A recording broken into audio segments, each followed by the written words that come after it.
All right, infinite series. Determine whether a series has a sum.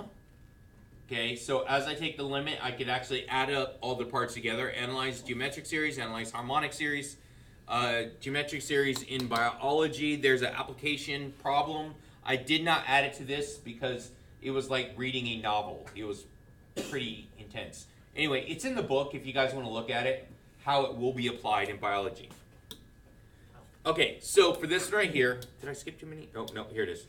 Okay, it's possible for right here.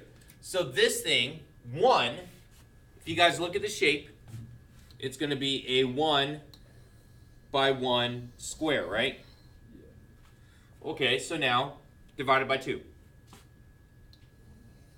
1/2 plus the other half right here, I'm going to divide by 2. 1/4. And that 4th I have right there, I'm going to divide by 2. 1/8. Okay, and that 1/8 right there, I'm going to also divide by 2. 1/16.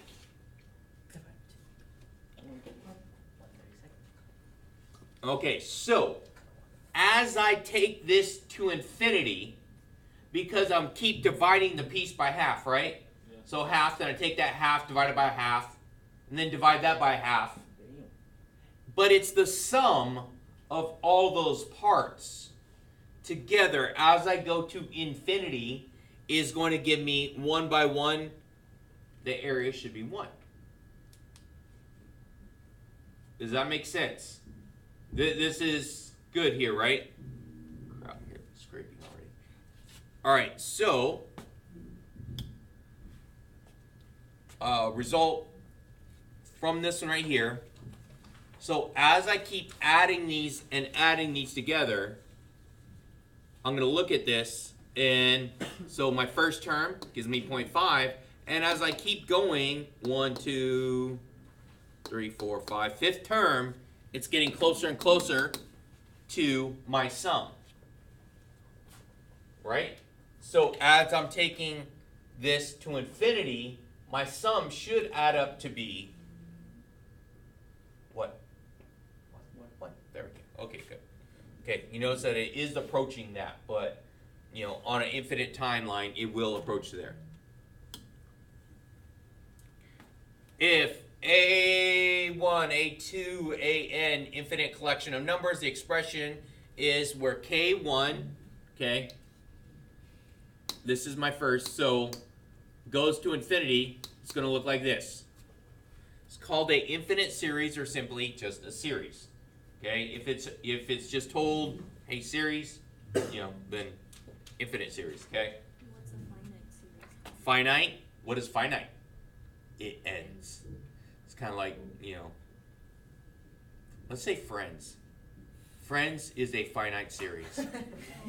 An infinite series would be One Piece. Or what's another series that's going on forever? Let's say Simpsons. Simpsons is a infinite series. And before it ends. Yes. What would a finite series be called if the infinite one is just series? Okay, determine whether a series has a sum. All right, so now as I keep going from this, so from my first term, it's S of A is just, or S of 1 is just A of 1. Okay, so my first term of 2 would be from 1 to 2, my 2 terms added together of my function. So it's going to be, my next one's going to be 1, 2, 3. So from 1 to 3 of my function. S of n should be 1 to n of that in my function. Sequence S of n is called sequence of partial sums of the series of, okay, k equals 1 of the sums to the infinity of a of k, where k is the number of terms going in, right? Which term? Yeah, okay. Example, consider it again. So this would be as, right here we get 2 to the k, is k to the 1, or k equals 1, right here, k equals 1, to infinity, because it keeps going on. That's one way of writing it, right? And please, please, please pay close attention to that thing right there. That 2 to the exponent right there. As this goes, it's so helpful in the patterns when it's time to actually start doing stuff to figure out what the pattern was in the first place. Okay? So, it also turns out partial sums can be written as 1 minus the power of 1/2 as follows. Okay? From here, it's going to be 1 minus 1/2, right? Yeah? Okay? So 1 minus 1/2. S of 2 should be S of 1 plus A of 2. Okay, so now I have my S of 1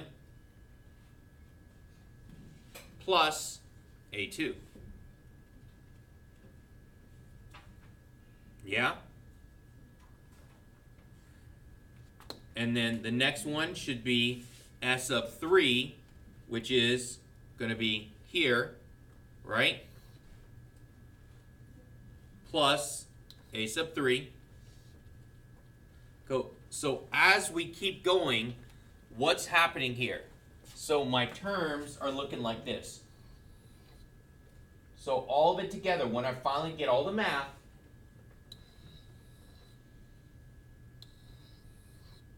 these give me those decimals. Remember those decimals on the previous page where it approximates the values? That's where we're getting those from.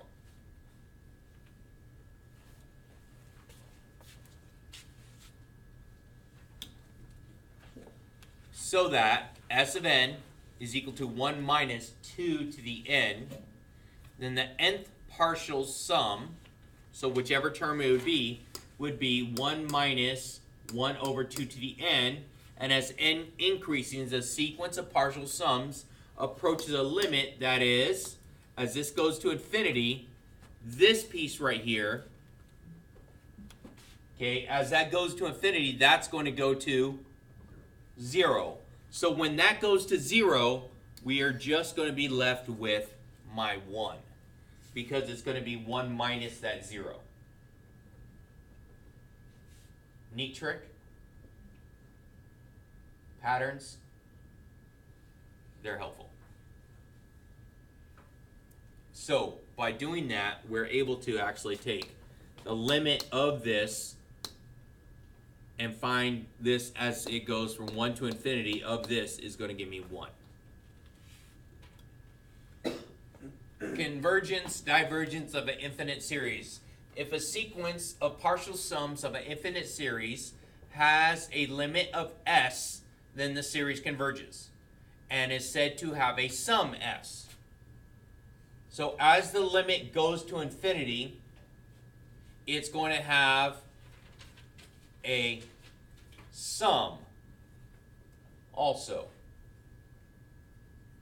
So if it goes to s of n is equal to s, then just whatever I get here as I take my limit, right? As I take the limit of my sums, that's what I did on that previous one, right? I took the limit of my sums, which gave me 1, which is the sum of all of those terms together. So, in this case, if this goes to infinity, then it is infinite series that diverges. If this does not exist, then it's infinite series also diverges. So if it does not exist, it goes to somewhere that I cannot take a limit at, then the infinite series diverges.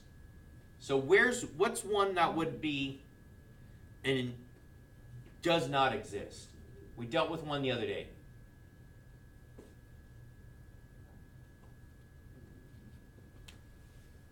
1 plus -1 to the n. -1 to the n, right? Yeah. We dealt with that one, right? So it's going to be 1 plus -1 to the n, right? Yes. And that's my S of n. So that one right there, that one does not exist, so therefore it has to diverge. Okay, because it doesn't have to always just go to infinity or negative infinity. It's possible for it to just not exist. Because this right here was alternating in between 2 and 0, right? Okay, so I'm going to pick this one up tomorrow. And we're going to finish. I'm going to pick it up tomorrow, then we should finish it tomorrow afternoon.